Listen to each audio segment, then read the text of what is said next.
सास बहू का लिव इन रिलेशन। नेहा खुले विचारों वाली लड़की थी। अरे नेहा, क्या दिन में सोती है? ससुराल में ऐसा नहीं चलेगा, वहाँ तो काम करना पड़ेगा। काम जितना काम होगा कर लूंगी माँ, पर अगर कोई ये कहे कि सारा आराम छोड़कर सिर्फ काम ही करना है तो ना भी ना, मुझे नहीं करनी शादी। अरे कैसी बात कर रही हो? अच्छा चलो जाकर नहा लो, मैं नाश्ता लगा देती हूँ, फिर तुम्हें कॉलेज भी तो जाना है। नेहा कॉलेज के लिए निकल जाती है। वो सोचने लगती है कि ससुराल में वो कैसे मैनेज करेगी। क्या हुआ नेहा, परेशान लग रही हो? अरे यार, तू तो मुझे जानती है ना, मुझे अपनी लाइफ बिल्कुल परफेक्ट चाहिए, लेकिन लग नहीं रहा लोग मानेंगे।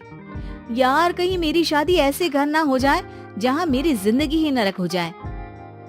अरे मैंने ना कल एक इंग्लिश फिल्म देखी थी, उसमें भी कुछ ऐसी ही समस्या थी हीरोइन की। अच्छा, तो फिर क्या किया उसने? उसने तो अपने होने वाले पति से साफ साफ कह दिया कि वो पहले उसके घर कुछ दिन तक बिना शादी के रह कर देखेगी, और अगर ठीक लगा तो ठीक, वरना तेरे मेरे रास्ते अलग। अरे हाँ यार, ये तो बिल्कुल सही आइडिया दे रही है तू मुझे। चल मैं तो चली, थैंक्स यार, तूने मेरी प्रॉब्लम सॉल्व कर दी। ये बोलकर नेहा खुशी खुशी वहाँ से निकल जाती है, लेकिन पीछे से उसकी सहेली कहती है, अरे नेहा, नहीं नहीं, कुछ नहीं सुनना मुझे। ये बोलकर वो वहाँ से चली जाती है। हे भगवान, पूरी बात सुने बिना ही चली गई। अरे वो तो विदेशी फिल्म थी, वहाँ सब चलता है, लेकिन ये तो भारत है, सभ्यता और संस्कारों वाला देश, जहाँ शादी से पहले लड़की को ससुराल में नहीं रखा जाता। खैर, नेहा मस्त होकर घर आती है। नेहा, कल तुझे लड़के वाले देखने आने वाले हैं, और हाँ, इस बार कोई बहाना नहीं चलेगा।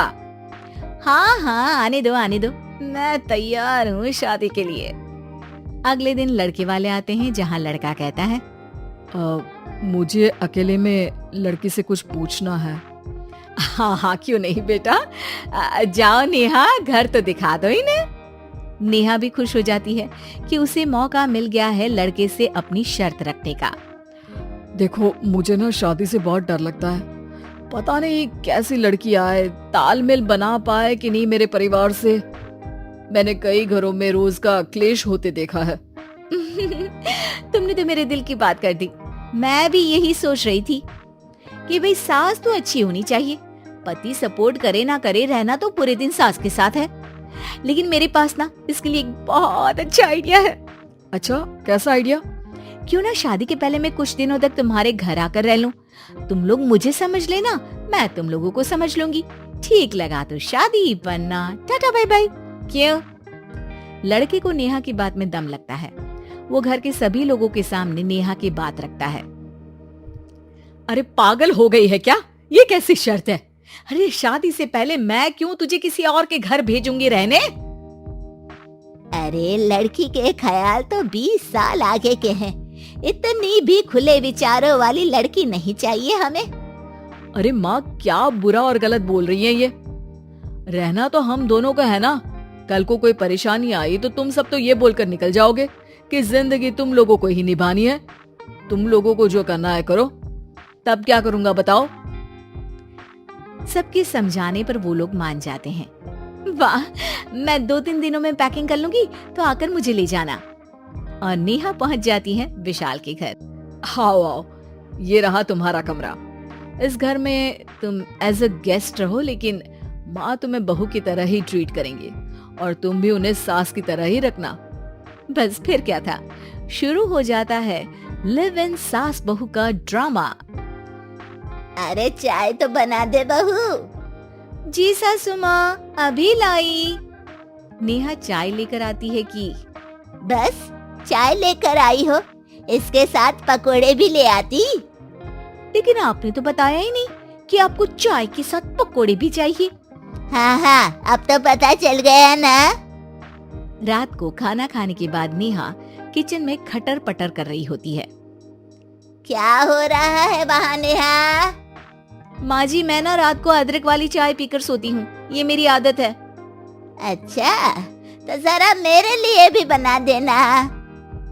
दोनों सास बहू रात को चाय पीती हैं। अगले दिन, नेहा, मैं मंदिर जा रही हूँ, मेरी साड़ी निकाल कर बेड पर रख दे। नेहा सास के लिए साड़ी निकाल कर रख देती है। वो देखती है कि उसके आने के बाद से सास ने घर का कोई भी काम करना छोड़ दिया है। यार मैं क्या करूं? ऐसा ससुराल तो मुझे नहीं चाहिए था जिसमें मैं ही सारा काम करूं।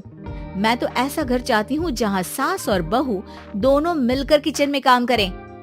हे भगवान, रात को चाय पी ली, पेट में गैस बन गई, अब तो चला भी नहीं जा रहा है।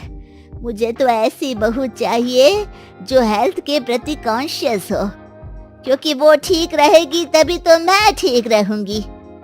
दोनों समझ जाती हैं कि वो लोग एक दूसरे के लिए नहीं बने हैं। अगले दिन, नेहा, जरा चाय तो ले आना। नेहा चाय के साथ चिला भी बनाकर ले आती है। सास खा पीकर सो जाती है। अगली सुबह, तेरी बुआ सास आ रही है, उसे मैंने तेरे बारे में बताया है। तभी वहाँ गंवार से एक महिला आ जाती है। चलो यहाँ से निकलो, कुछ नहीं है खाने के लिए, जाओ। ए नेहा, तमीज से बात करो, ये मेरी ननद यानी आशीष की बुआ है। हाय रे दैया, इतनी आकड़ वाली लड़की, अरे यही है ना जो शादी से पहले ही आकर बस गई है यहाँ पर। बस नहीं गई हूँ, बसना है या नहीं ये डिसाइड करने आई थी, लेकिन इन लोगों के रिश्तेदार इतने गंवार हैं, तो मैं तो ना कर रही इस घर में शादी। अरे भाभी, अरे क्या कमी थी हमारे आशीष में जो आपने ऐसी लड़की की शर्तों को मान लिया? अरे वो तो आशीष के कहने पर मैं झुक गई, वरना ऐसी लड़की को तो मैं घर में घुसने भी ना दूं। ए हेलो, ऐसी लड़की कैसी लड़की? हाँ, बिना समझे बुझे शादी कर लूं? अब तो समझ गई ना कि हम लोग गांव के हैं। भाभी को खाट पर सोना और रिश्तेदारों का गांव से आना जाना तो लगा ही रहना है इस घर में। हाँ हाँ, मैं तो किसी मॉडर्न घर में शादी करूंगी। ये बोलकर नेहा वहाँ से चली जाती है। अपने घर में आकर नेहा कहती है, ना माँ ना, लिव इन में रहकर देख लिया, ये गांव के लोगों का कोई भरोसा नहीं है। खैर, नेहा की शादी एक मॉडर्न घर में हो जाती है, जहाँ सास कहती है, हे नेहा, मैं टेनिस खेलने जा रही हूँ, आओ तो जूस बना कर रखना, और हाँ, वॉलनट्स और ओट्स भी बना लेना। जी माँ। माँ मॉम बोलो डार्लिंग, माँ इज ओल्ड फैशन। बेचारी नेहा सर पर हाथ रख लेती है। हे भगवान, ये सास तो सास ही होती है, गांव की हो या शहर की।